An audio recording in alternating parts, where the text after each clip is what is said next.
Баршаға сәлем. 20 минутта американдық шоколадты печенье дайындаймыз. Сырты қытырлақ, алышы жұмсақ болады. Ең алдымен бізге шұңқыр ыдыс қажет. Ыдысымыз жылжымау үшін астына сүлгі қоямыз. 150 грамм қант ұнтағы немесе ұсақ қант қажет болады. Бөлме температурасындағы 2 жұмыртқа қажет. Жұмыртқаны бірінен соң бірін жарып, ыдысымызға саламыз. Бөлме температурасындағы 82% сары май қажет. Егер тоңазытқыштан шығарған сары май болса, оны бөліктерге бөліп алыңыз. Сосын ыдысқа салып, микротолқынды пешке ерітіп аламыз.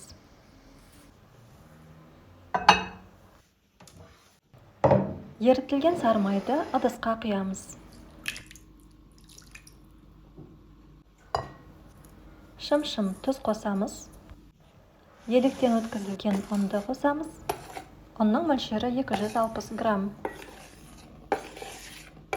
Сосын 1 шай қасық қопсытқыш қосамыз. Енді ыдысқа салған барлық заттарды бір текті масса болғанша араластырып шығамыз.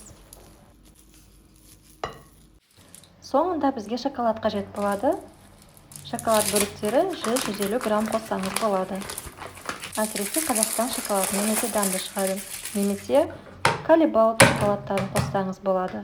Қалауыңызша сынап көріңіз. Шоколадты майда ұсақ бөліктерге тураймыз. Сосын ыдысымызға салып, бәрін тағы да бір рет араластырып шығамыз. Міне осындай бізде қамыр шығуы қажет. Қатты сұйық емес, қатты қою емес.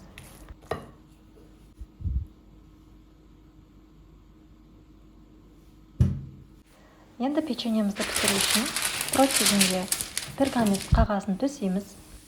Бұл қамырдан бізде 15-14 дана печенье шығады.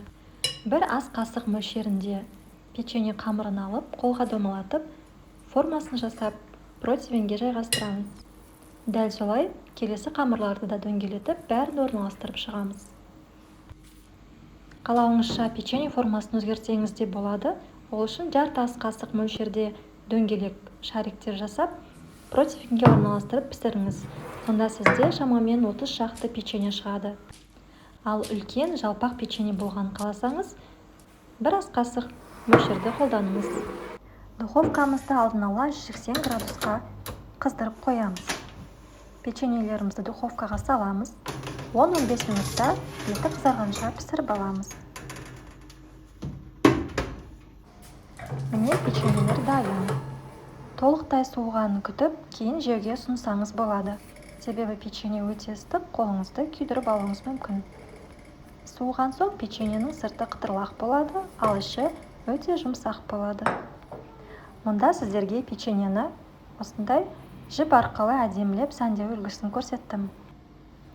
Жіпті осылай бір байлап аламыз және де тарелкаға орналастырамыз. Үстіне печеньені кезек-кезек қоямыз.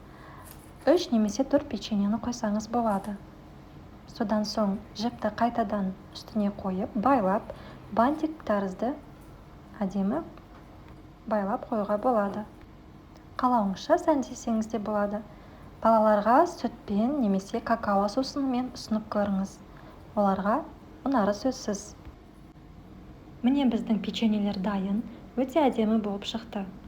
Дәмі де өте керемет. Дүкендегі печеньелерге қарағанда үйдегі печенье бәрібір пайдалырақ.